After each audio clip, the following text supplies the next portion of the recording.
A paz do Senhor Jesus, povo de Deus, louvado e engrandecido seja o nome do Senhor Jesus, amém?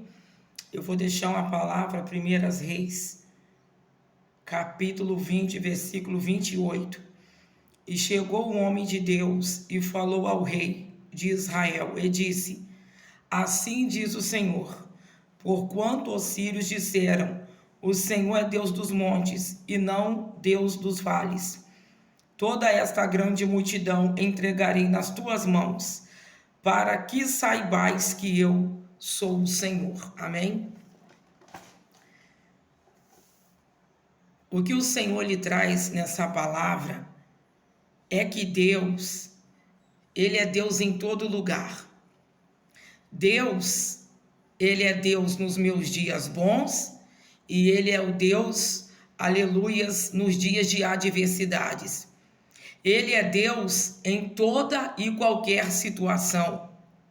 Deus, Ele é Deus quando você está triste, mas quando você está alegre, Ele continua sendo Deus. Deus, Ele é Deus no tempo, Ele é Deus no espaço.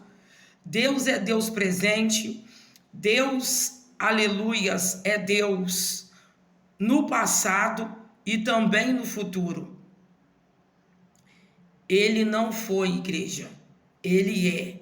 Ele não será. Ele é e sempre será Deus. Aleluia. Deus, Ele é Deus de monte. Monte significa lugar de visibilidade, lugar de exaltação de Deus. Aleluias. Mas Ele é o Deus que está no vale conosco. O vale significa lugar de humilhação e de anonimato. Todos nós passamos por isso. Mas, independente de qual momento da nossa vida, a nossa fase, seja no monte ou seja no vale, todo mundo tem as suas batalhas. Aleluias. Não tem como a gente querer ser alguém. Porque tem pessoas que falam assim, que benção que é o fulano, como que eu gostaria de ser assim?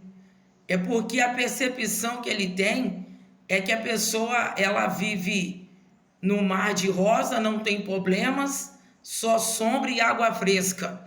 A pessoa se engana. Eu vejo que quanto mais alto o Senhor faz nós voar, os ventos são maiores. Mas é por isso que eu também vejo que é necessário passar nos processos de Deus, porque, aleluia, os processos de Deus nos dá preparação e estrutura, Rabandagaçubi andarai, para Deus nos colocar aonde tem que nos colocar e a gente nunca se vangloriar. Não é porque Deus nos exaltou, não é porque Deus nos fez subir alto, que nós devemos de esquecer o propósito. Aliás, devemos de redobrar, aleluias, a oração, a vigilância, o temor de Deus, porque é onde que o homem corre perigo. Mas, se passar nos processos e ficar atento, aleluias, dificilmente a pessoa cai em tentação. É por isso que o Senhor fala que é vigiar em primeiro lugar, amém? A vigilância das nossas atitudes. Um ápice de um deslize de nosso comportamento, a gente pode colocar tudo a perder.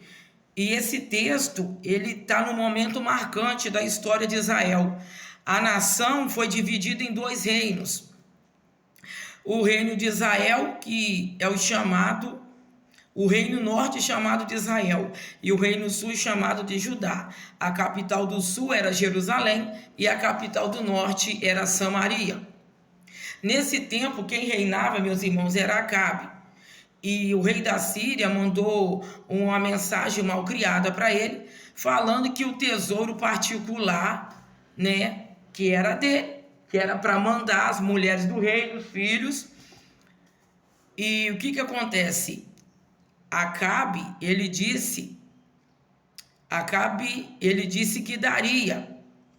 Louvado seja o nome do Senhor, porque Acabe queria evitar uma guerra, porque afinal de contas Israel não tinha condição de enfrentar a Síria. Aleluias.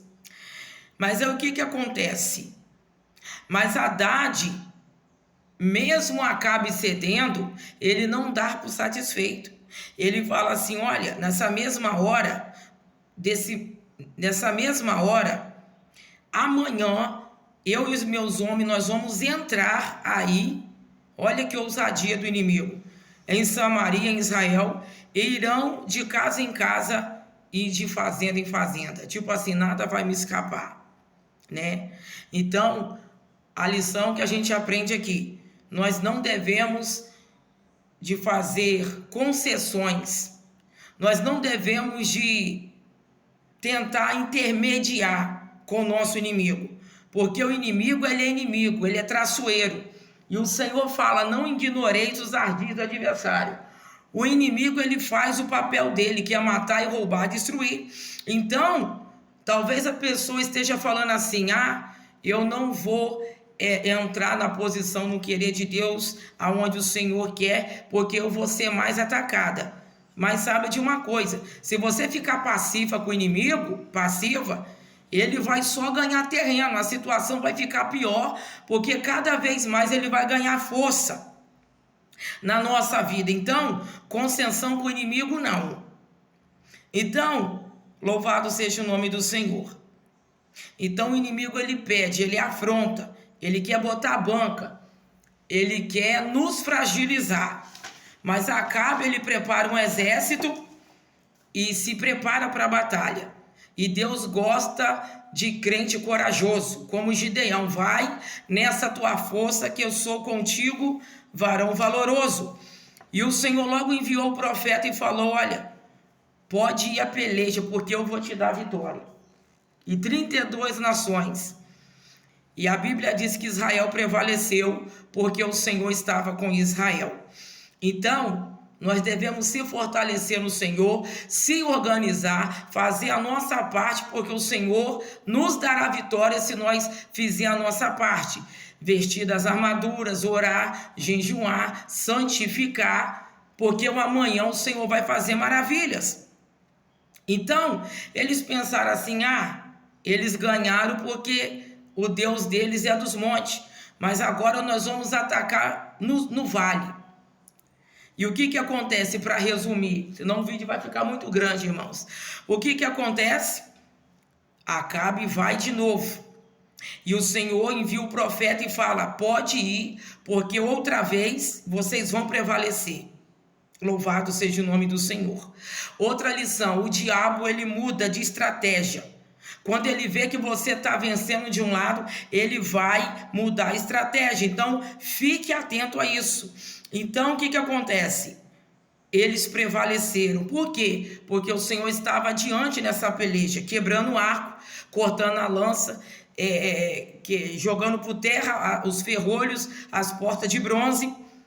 Louvado seja o nome do Senhor. Então, o que nós aprendemos? Não importa, irmãos, se nós estamos passando um momento de monte, de exaltação, de vale, se nós estamos debaixo do propósito, se nós estamos no caminho do propósito, na obediência, vai chegar a hora que o Senhor vai se levantar, vai chegar a hora que o Senhor vai nos justificar, vai fazer o que nós não conseguimos, o que você consegue, que eu falei com vocês precisam fazer, mas a parte, aleluias, que é o ganhar a batalha, é o Senhor que vai dar, aleluias, essa batalha vencida, amém? Então não importa essa situação, seja submisso à voz do Senhor, seja submisso à palavra que o Senhor, aleluias, tem nos dado, obedeça, amém?